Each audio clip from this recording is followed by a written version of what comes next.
vais donc vous présenter les archives notariales qui sont conservées aux Archives nationales. Le support est en ligne, vous y aurez accès en scannant le QR code. Les liens du support sont cliquables, mais je ne suis pas sûre que vous y ayez accès en téléchargeant le support depuis SlideShare. En plus, il faut vous identifier pour ça. Donc si vous souhaitez le support PDF, il suffit de me le demander par mail. Voilà, c'est un support assez général concernant les archives notariales de l'Ancien Régime, en sachant que le minutier conserve des minutes qui vont des années 1470 à la fin des années 1940. Donc, il existe aussi en ligne sur SlideShare un support concernant les libraires parisiens du XVIe siècle et des supports de présentation sur la période révolutionnaire, selon la thématique de l'histoire des femmes, et un support sur la recherche dans les archives des 19e et du 20e siècle, et un autre sur les archives des entreprises à la même époque. Voilà. Donc je vais d'abord vous parler des notaires et des archives qu'ils produisent, essentiellement des minutes et des répertoires, dans une moindre mesure des dossiers de clients. Et j'aborderai quelques dates clés, quelques chiffres, avant de vous donner des exemples d'exploitation historique des archives notariales, et à travers les instruments de recherche que nous produisons, dont je vous ferai un petit aperçu de l'existant. Voilà, alors le notaire, c'est un spécialiste de droit privé.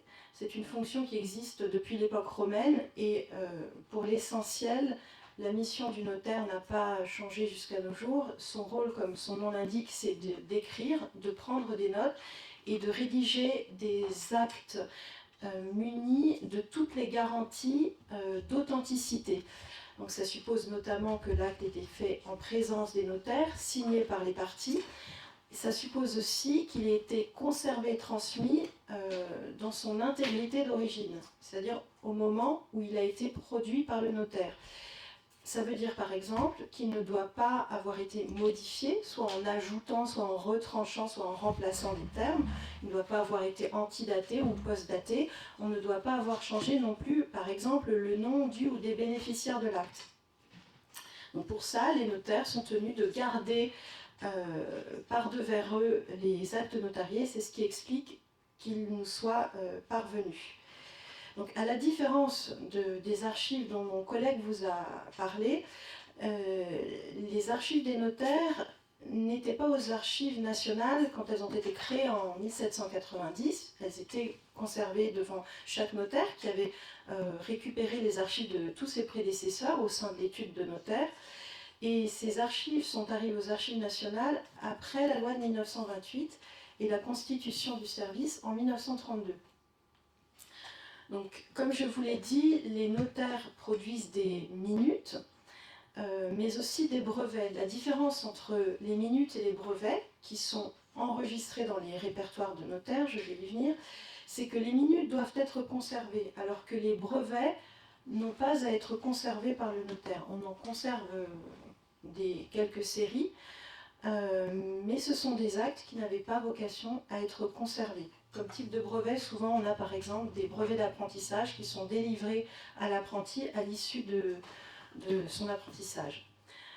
Alors, comme je vous l'ai dit, les notaires sont des spécialistes de droit privé, c'est-à-dire qu'ils établissent des actes pour des clients. Il y a toujours un client à l'origine d'un acte notarié, et ces actes concernent des personnes physiques, des individus ou bien des personnes morales. Ces personnes morales, ça peut être des familles, ou des sociétés, des associations entre deux ou particuliers ou plus. Les actes peuvent aussi concerner des biens mobiliers ou immobiliers.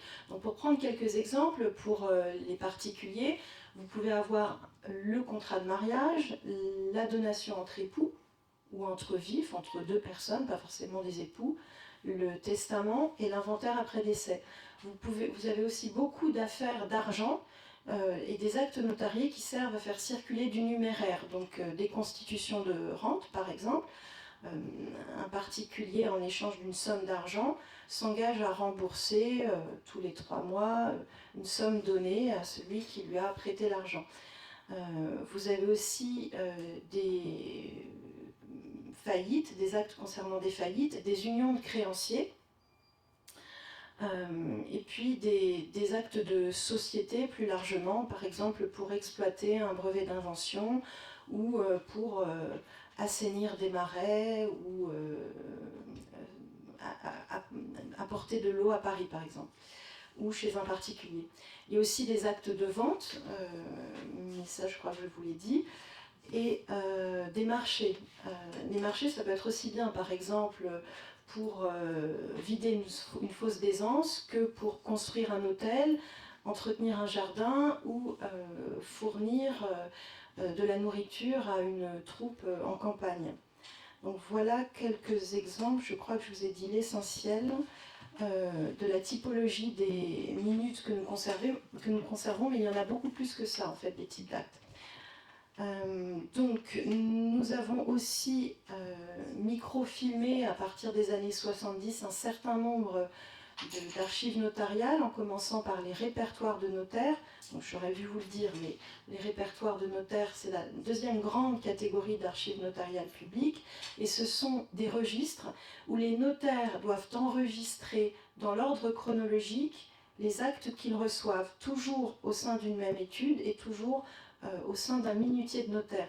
Et là, c'est une deuxième garantie d'intégrité des documents, parce que quand vous êtes tenu d'enregistrer les actes par ordre chronologique en indiquant le type d'acte et le nom des parties, c'est plus difficile d'antidater ou de post-dater un acte, par exemple, ou de modifier le nom des parties ou le type de l'acte.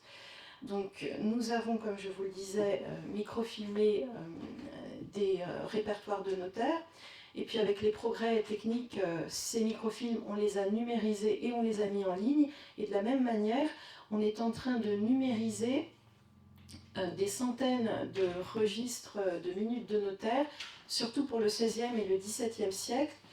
Donc c'est assez pratique parce que ça vous permet d'accéder à ces documents depuis chez vous. Voilà, donc vous pourrez aller voir tout ça en ligne. Encore une fois, les liens sont cliquables, donc vous pouvez aller directement en salle de lecture virtuelle et zoomer sur les actes.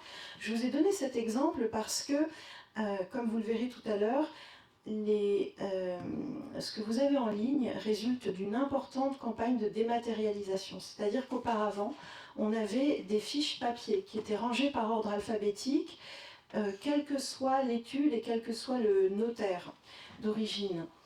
Et on a donc dématérialisé ces fiches, et ça s'est accompagné de certaines erreurs de lecture, de la date, de la cote, des noms, ou des folios, des numéros de folios. Par exemple, ici, vous avez en chiffres romains 6, 20, 7. Mais le 20 est suscrit, comme vous le voyez. Il faut multiplier, c'est comme les 15-20, c'était un hôpital pour 300 malades. Ici, 6-20, c'est 120. Et donc, en fait, sur la minute d'origine, le folio a bien été indiqué ensuite au crayon, c'est 127 qu'il faut lire ici, et pas 627. Voilà un exemple d'erreur que vous pouvez rencontrer. Alors, j'en profite pour vous détailler nos cotes. Donc, comme mon collègue vous l'a dit, les archivistes ont donné des lettres pour les séries d'archives. Il y a aussi des chiffres et des lettres pour les subdivisions de ces séries qu'on appelle des sous-séries. Donc MC, c'est pour minutier central, c'est le fond des archives des notaires. ET, c'est pour études. Quand il s'agit d'un répertoire, c'est RE. 11, en chiffres romains, c'est la 11e étude dans un corpus qui en contient 122, et 50, c'est le numéro de la boîte, le numéro du carton. Voilà, et à l'intérieur de ce carton, il y a un registre qui est folioté. Un autre exemple d'erreur de transcription, c'est celui-là. Donc ça aurait pu être Gros Minet, je pense qu'il y avait peut-être des personnes, quelle époque on est, au XVIe siècle, qui s'appelaient Gros Minet. Hein. Le mot Minet n'est pas récent dans la langue française, mais en fait ici il s'agit de Grosmet, une famille de Suresnes. Il y a 6 bâtons et il y a eu une petite contamination culturelle qui a fait que à la transcription on a transcrit par Gros Minet. Voilà, donc, il y a aussi des minutes qui sont numérisées et en ligne, et souvent elles s'accompagnent d'une transcription partielle de l'acte. Donc si vous voulez faire un peu de paléographie et vous entraîner chez vous, c'est possible. Pour le XVIe siècle, plus que des répertoires, on a des tables alphabétiques qui finalement font un lien avec l'ancienne présentation de nos fiches.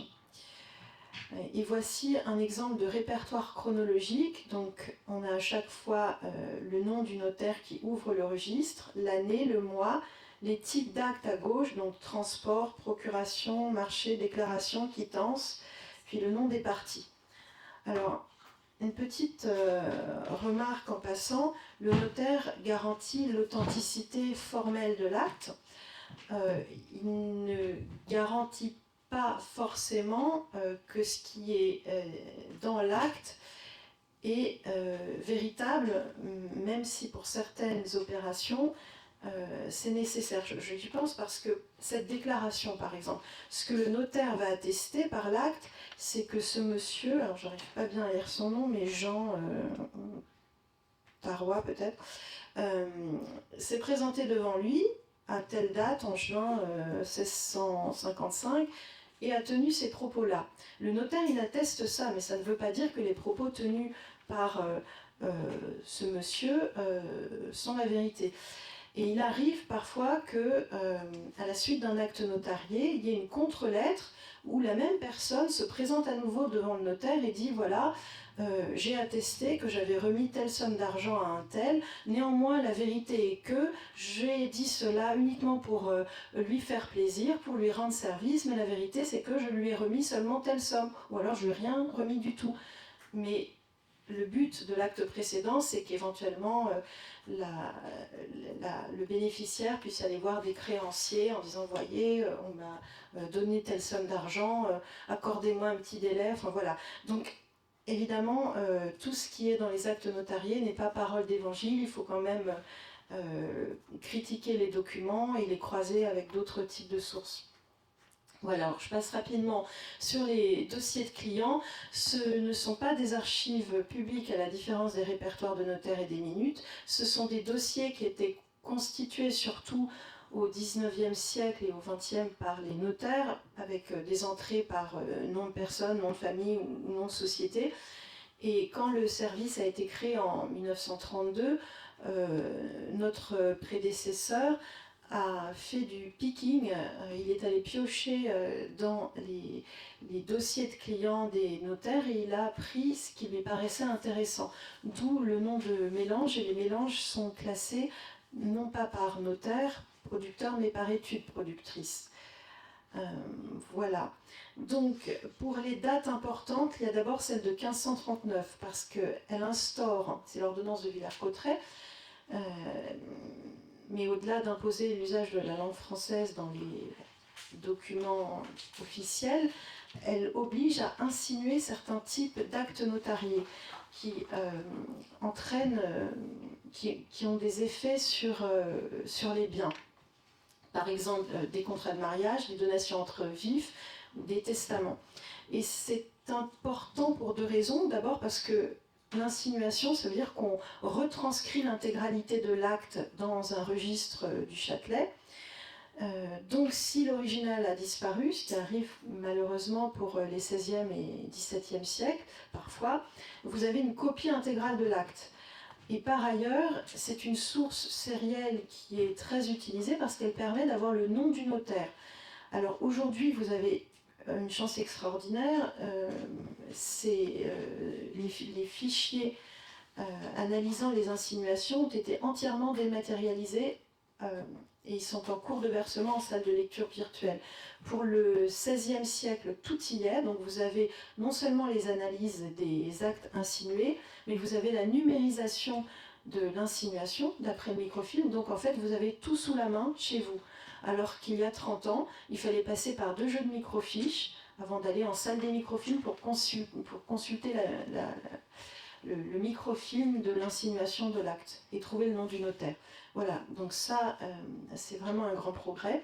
Et puis par ailleurs, en 1561, à partir de cette date-là, les parties qui savent signer sont obligés de signer l'acte notarié. Donc ça, c'est utile parce que si vous connaissez le nom de la personne qui vous intéresse, vous pouvez repérer plus facilement les actes la concernant, à condition qu'elle soit partie à l'acte, évidemment, en dépouillant pièce à pièce, ce qui peut arriver quand les répertoires sont perdus. Donc je passe sur les actes concernant les répertoires, dont le caractère obligatoire est rappelé régulièrement. Je passe également sur les chiffres clés. Ce qu'il faut retenir, c'est que on a 27 km linéaires environ d'archives notariales, 122 études dont les archives vont de la fin des années 1470 aux années 1900, à la fin des années 1940. On n'a pas encore collecté toutes les études pour la période 1880, fin des années 40. On est à peu près aux 2/3 de la collecte, grosso modo. Mais le plus important à retenir, c'est que quand on a des répertoires, ils sont numérisés, ils sont mis en ligne. Ces répertoires ne sont pas ossérisés, à la différence de ce que mon collègue vous a montré pour Imanis. Ce qui est décrit en salle de lecture virtuelle et ce qui est numérisé en salle de lecture virtuelle, c'est une toute petite partie de ce qui existe. Autrement dit, si vous cherchez en salle de lecture virtuelle et que vous ne trouvez pas, ça ne veut pas dire qu'il n'existe rien, ça peut vouloir dire que rien n'est décrit ou alors que vous ne cherchez pas de la bonne manière. Par ailleurs, si vous cherchez et que vous trouvez, vous n'avez pas pour autant tout trouvé. Ça peut valoir la peine d'aller gratter un peu plus. Donc je vais vous montrer comment on gratte. Et donc des exemples d'abord d'exploitation des archives notariales. Au début, Ernest Koyek, le fondateur du service, s'est beaucoup intéressé à l'histoire de Paris au XVIe siècle. C'était une manière pour lui de montrer tout l'intérêt historique des minutes notariales. Ensuite, ce sont beaucoup des historiens de l'art qui se sont intéressés aux minutes notariales pour étudier un peintre ou un groupe de peintres, des collectionneurs, l'histoire de l'architecture aussi beaucoup. Et puis, dans la lignée de l'École des Annales, beaucoup d'historiens ont utilisé les archives notariales pour des études prosopographiques. Ils ont étudié des communautés de personnes. Ça peut être une profession, ça peut être un groupe social, comme les financiers par exemple, des secrétaires d'État, des notaires, conseillers du roi. Et vous aurez un exemple de publications qui ont assez massivement utilisé les minutes notariales avec cette diapositive. Par exemple, Jérémy Foa, pour son livre sur le massacre de la Saint-Barthélemy, a dépouillé toutes les minutes de notaire des semaines précédentes et suivant la Saint-Barthélemy. Et Stéphane Castelluccio, un directeur de recherche au CNRS, a publié un certain nombre de volumes et d'articles à partir des archives notariales, mais pas uniquement. Donc, quand vous faites une recherche au minutier, si vous avez un nom de notaire, tout va bien. Il faut chercher le répertoire, le dépouiller, regarder au passage ce qui est déjà en salle de lecture virtuelle. La difficulté commence quand vous n'avez pas de nom de notaire. Donc je vous ai montré que vous pouvez éventuellement trouver des noms grâce aux insinuations. Vous pouvez aussi, si vous trouvez des actes en salle de lecture virtuelle et que plusieurs actes concernant la même personne sont chez le même notaire, il y a des chances pour que ce soit le notaire de la personne qui vous intéresse. Il y a d'autres solutions pour trouver des noms de notaires. Voir par exemple des fonds d'archives privées quand il y en a en série AP, archives privées, ou R, la série dont vous parlait mon collègue tout à l'heure, les papiers des princes.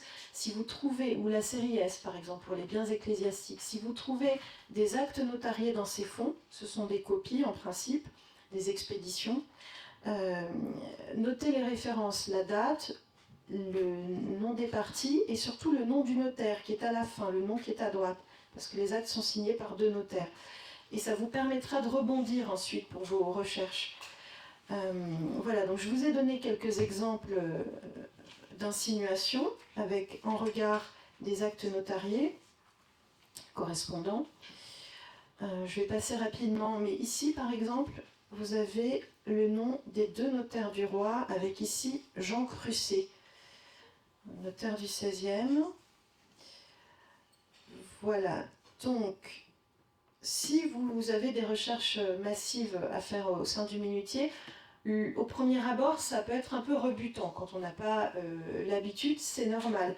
C'est pas simple, mais en vous accrochant et en persévérant, vous pouvez tout à fait y arriver. N'hésitez pas à demander l'aide des présidents de salles de lecture. Il y a régulièrement des personnes de mon service, du département du minutier central des notaires de Paris, qui sont là pour vous renseigner, donc profitez-en. Vous pouvez aussi nous écrire par le biais de votre espace secteur en salle de lecture virtuelle. Pardon. Enfin, vous m'avez comprise. Voilà, donc ce qui est important pour vos recherches, c'est d'essayer de penser avec les termes de l'époque. Parce que quand on a analysé les actes, souvent on a repris les termes de l'époque. Et parfois aussi la graphie de l'époque. Et malheureusement, à la différence de ce que vous avez dans le catalogue général de la Bibliothèque nationale de France ou dans l'outil Humanis que mon collègue vous a montré, on n'a pas encore implémenté de recherche floue dans notre salle de lecture virtuelle. Et ça ne pourra pas venir rapidement. Autrement dit, par exemple, si je veux faire une recherche sur le mot Francine, pour trouver les différentes variantes, la version d'origine italienne, Francini, ou Francine, la version francisée, je peux faire une recherche avec une troncature à droite, après le N. Mais si je cherche Francine, on ne va pas me suggérer Francini, comme ça pourrait être le cas dans le catalogue général de la BNF. Voilà, donc il faut avoir un peu d'imagination et puis connaître les différentes variantes orthographiques des patronymes si vous faites des recherches par nom de personne. Et si vous faites des recherches par mot matière, il faut chercher le mot de l'époque, parce que des recherches avec des termes anachroniques risquent de ne pas aboutir.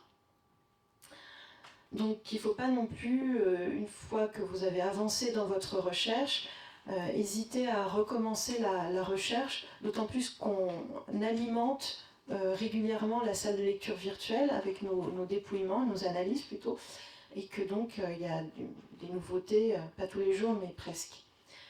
Voilà, alors c'est important que vous sachiez comment ont été constitués les instruments de recherche que vous avez sous les yeux en salle de lecture virtuelle, parce que ça vous aidera peut-être à faire vos recherches.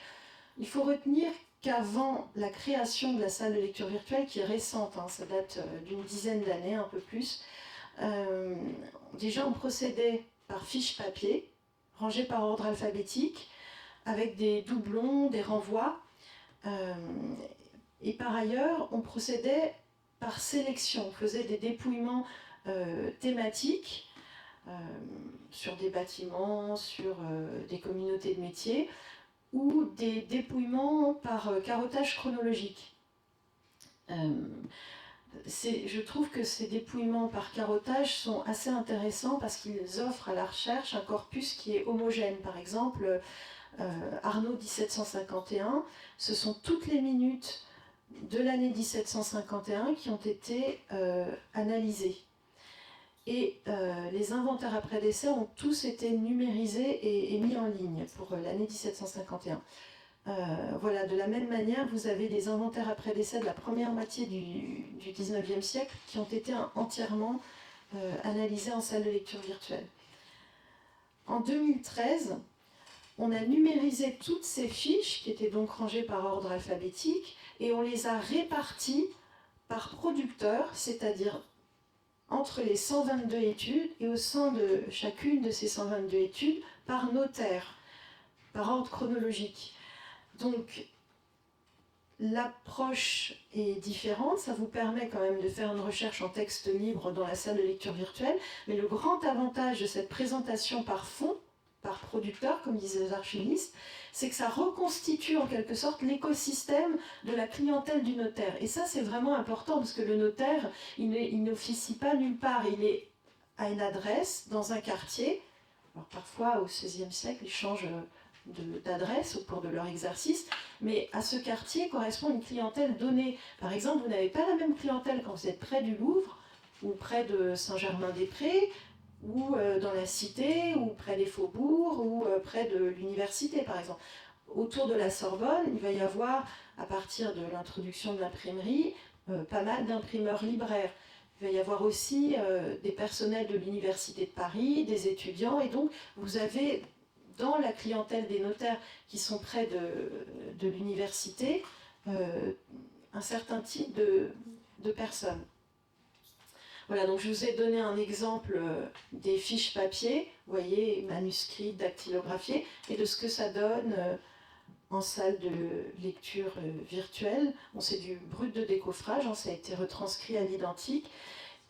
Si vous voyez aussi des analyses qui ont une présentation, une structuration différente, par exemple les dépouillements de myriades, c'est lié au fait que ça a été migré de bases de données SynDoc où on avait des champs et où on indiquait par exemple les noms de famille en grande capitale.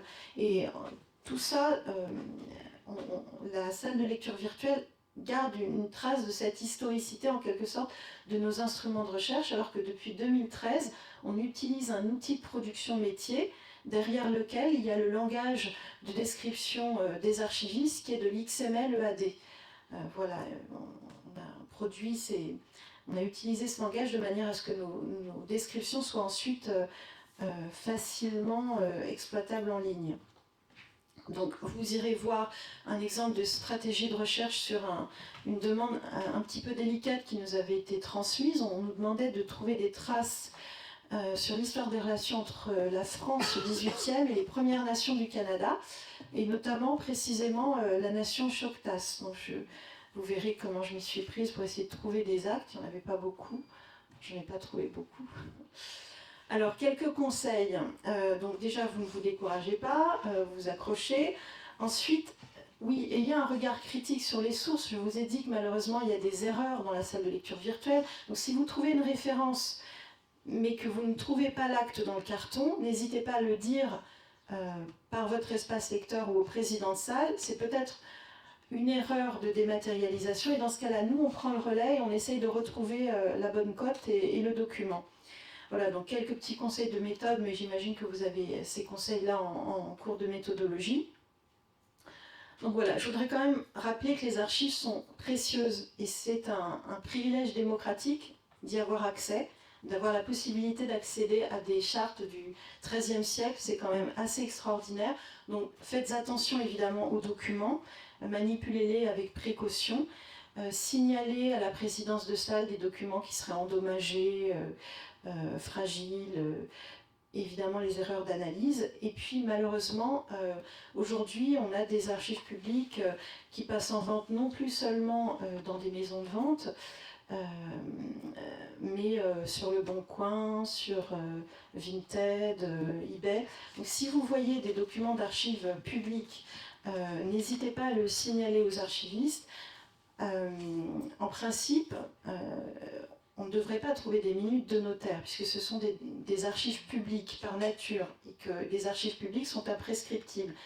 Mais les hasards, les aléas de l'histoire font qu'on peut trouver des minutes en vente publique.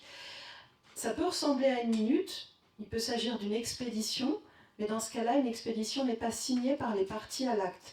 En tout cas, en cas de doute, n'hésitez pas à le signaler aux archives nationales ou aux archives départementales si ce sont des documents qui vous paraissent venir d'un département, et on prendra le relais. Donc je vous ai indiqué quelques liens qui peuvent être utiles, notamment vers les insinuations du Châtelet au XVIe siècle et des liens vers quelques publications. Alors, je vais peut-être prendre quelques minutes pour vous montrer à mon tour comment on fait des recherches en salle de lecture virtuelle, parce que ça peut servir si la salle de lecture fonctionne. Donc, allons dans recherche avancée. Bon, admettons que, je ne l'ai pas dit, mais ça vaut la peine de commencer par faire une bibliographie. C'est pas la peine d'inventer la poudre et de perdre du temps à refaire ce qui a déjà été fait. Donc, commencez par faire une bibliographie et regardez aussi si des codes d'archives sont cités.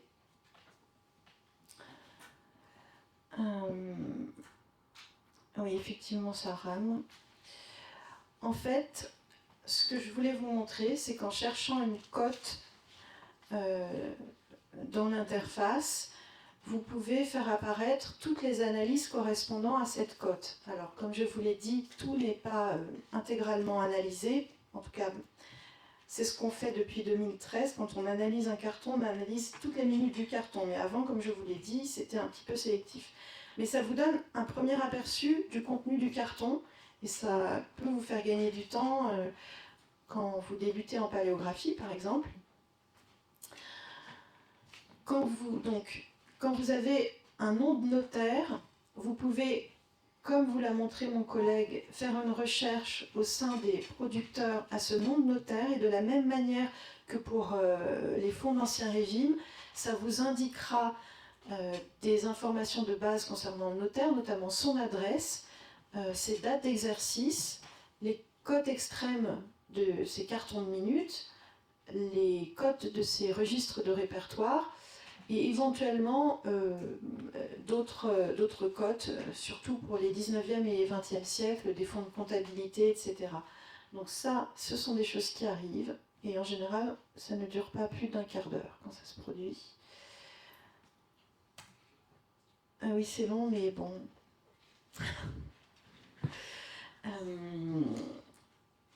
Donc, la recherche par le producteur notaire vous donne aussi la liste des liens vers les instruments de recherche du notaire, donc les répertoires numérisés en ligne, etc. Et quand vous allez sur l'inventaire des minutes de notaire, il y a parfois à droite un onglet archives numérisées. Et là, vous trouverez toutes les minutes qui ont été numérisées au sein de cette étude. Bon, je pense que ça va ramer encore sans doute. Je vais vous montrer. Si j'y arrive. Une dernière recherche, mais en ce qui concerne la salle de lecture virtuelle, je vous ai dit l'essentiel. Donc la recherche par cote, pour avoir des analyses correspondant au contenu de la cote, la recherche par producteur, et puis ensuite les images numérisées pour l'étude. Et on a aussi des fiches d'aide à la recherche. Donc, vous avez pour la page concernant le minutier une entrée par notaire, une entrée par étude et une entrée par chantier de dépouillement. C'est là que sont décrits tous les dépouillements passés. Et je vais finir par cette page, la recherche par étude. En gros, c'est une sorte de cartographie pour le minutier de tous nos instruments de recherche, organisés par étude et ensuite par notaire. Voilà. Donc vous avez la liste des 122 études, et au sein de chaque étude, vous avez la liste des URL des instruments de recherche, d'abord pour les minutes et les répertoires, ensuite pour les répertoires numérisés, ensuite éventuellement pour les mélanges quand il y en a pour l'étude, et pour les 19e et les 20e siècles, vers d'autres types de fonds, comptabilité, etc. Donc, par exemple, si on clique sur les images de répertoire, admettons que vous ayez le nom du notaire, Quinquet, vous voulez dépouiller l'ensemble de son répertoire pour vous assurer que vous n'avez pas manqué d'actes. Il faut cliquer sur l'onglet Archives numérisées. Et comme vous l'a montré mon collègue tout à l'heure, vous avez accès à la visionneuse et vous pouvez zoomer et faire défiler les pages.